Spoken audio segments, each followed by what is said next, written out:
Okay, so we are back for part two of this super interesting, USA versus Japan kind of talk. The And Battle so, of the Giants.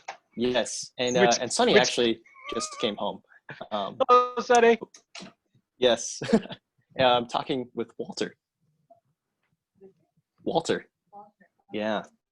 I want to talk more about this concept of Akihabara Okay. and the concept of the consumerist nature in Japan. And so we did talk a little bit, and I want to see if you could reconfirm this for me, Okay. and that Akihabara is developed mostly because there's no return policy in Japan, Yes. and because when you have these kind of like what we talked about in the original video, Mhm. the idea that the customer's king, and so that we're going to give you a lot of stuff, and then we're also going to have a lot of variety. This turns into the perfect storm of buyer's remorse. Yep. And so you either have to buy more real estate so you can keep your stuff like storage bins, Hmm. or you have to unload them somehow because you can't return them. Hmm. And real estate's obviously very, very expensive in Japan.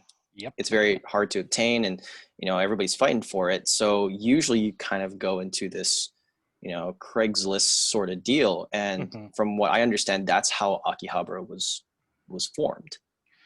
So if we go back into the history of Akihabara, it was mainly the boom of electronics. That's why it's called Electric Town. Mm. The otaku side of it was the Japanese market saw something to where they can continue to feed the otaku nature. They developed Akihabara in that way. What they didn't see coming was is that when otakus buy, much like you said, otakus have remorse because many otakus don't have the liquid funds needed to keep up with their sickness, which is what it's considered in Japan. It's considered a sickness. Oh, Me and you wouldn't interesting.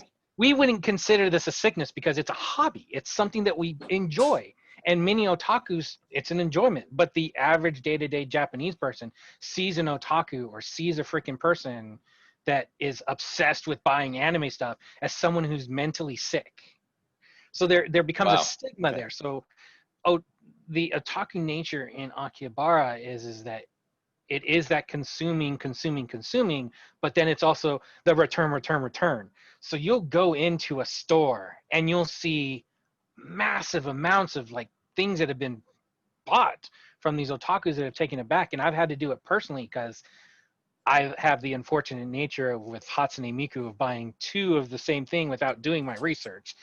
And Meg will take me back to a store where I can resell the second one if she doesn't want it, and I'll actually get a decent return. I say I buy the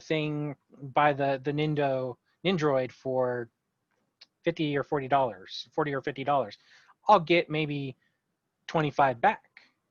Um, so it's something that when an otaku buys out of the the the direct need of fulfillment, I need to get this right now, the Gunpla kit or the figure.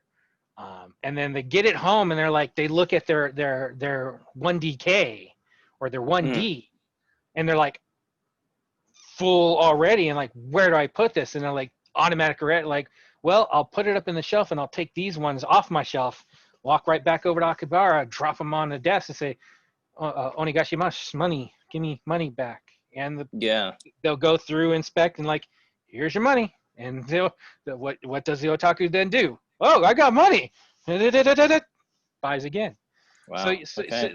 that's another reason why in the previous video I said you never see the shelves empty. In otaku good stores, the shelves are never empty because someone's always buying it. It clears it off. They always come right behind, put the new thing back there, and walk away.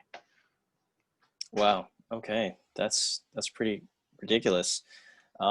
It's very insightful to know about all this stuff. And I mean, for us that's coming from the United States, or for other people who are coming from out of the country, it's kind of a blessing, because like, kind of super rare things for a little bit cheap. So the thing I've started noticing is we've Okay, can you see me okay? yeah, I can see you. Okay, cool. So what ended up happening was Zoom only has like a certain amount of time for us to be Okay. able to talk, but it froze a little bit, and I thought, I was like, oh, I guess that's all the time we have, but I think we can keep going for maybe a little bit more. Okay. Yeah, hopefully it doesn't screw up things. Yeah. What I was gonna say is I've noticed, at least on the American side, it's almost like a second renaissance for us in America. We've had this resurgence of popularity for Gundams, Mhm. in my mind. Because when I started building kits, it was back in the old wing days, like the old wing kits. You remember those Yes. that's when I started building, Yeah. and then I think we both noticed that there was a taper effect, that it Mhm. didn't really pick up popularity, and now we're in that kind of boom. So around 2015 is when it started picking up again, in my mind, because that's when I thought it was starting Yeah. to become popular again, and now it's just skyrocketing. Because Yes. I'm starting to see more Westerners get more involved, especially with the Gundam build competition.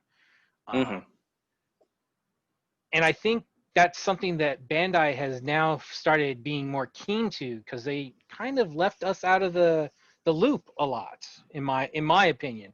They didn't really focus on us because we're not their primary market, of course. So I feel that now we're getting to experience those kits that we would always dream of.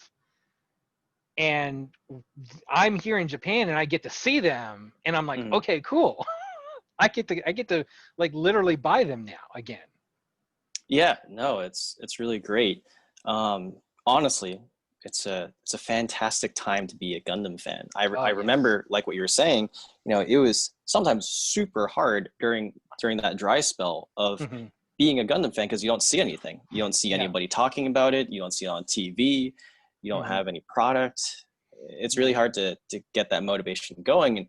And for me personally, I'm very happy that I kept up with it, Hmm. because then I get to have amazing friends like you later on in my life that I can, chat and talk and, Hmm. be best buds about. Oh Right. yeah. This is an amazing time. I mean, we look at what's going on right now in the world, and then we look at what we can do even with all that's going on. Mm, Um, Personally, I haven't been able to really build anything, so my wall of Gunpla is just sitting there. I've got one unbuilt kit, or one built kit. I've got the Leo that came out. I think it was it late was like last year, or early this year. I can't two, remember. I thought it was like last year, Yeah, I think it maybe was two last years year. ago. I don't know. So I've got it partial. I've got the legs and the torso. That's about all I've got built. Wow. I mean, hey, you got something done, Yeah, right? and then I've got the Figure Eyes from Bandai, the Figure Eyes Labo Hatsune Miku, that's literally almost built. Literally, Almost. almost. I think I'm only missing the head.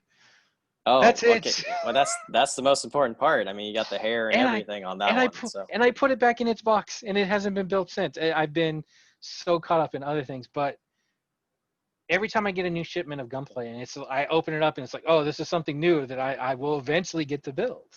right. Yeah, no, it's good stuff. I mean, I think the last thing that I built was it the gun barrel striker. Hmm. Um, and I had a really good kick at building that. But honestly, I haven't really been buying too much, and I think Hmm. you're kind of lighting that fire again inside of me to want Well, to go and get more kits. if anyone ever needs that, like, they need that person in Japan, they let them know I can be their guy to buy their stuff, or and get it to them. They don't have to use whatever. I can find it for them. Well, this video is going on YouTube, right? So, Damn, I just shoot. Okay, my rates have gone up now, people. My rates have gone up. Well, thank you so much for all your kindness over the years, Walter, Mhm. because you've definitely been a great friend to all of us. But on at the risk of going over the time limit, I think we're going Mhm. to cut it short here. So thank you so much Mhm. for all of your insight, and look forward to seeing this on YouTube very shortly. That'll be interesting. It'll be my YouTube premiere, I guess. I've never Yeah, showed my face. yeah, and me either. So yeah, YouTube premiere. All right. Yep. Thank you very much. Thank you. And we'll see everybody next time. See you guys.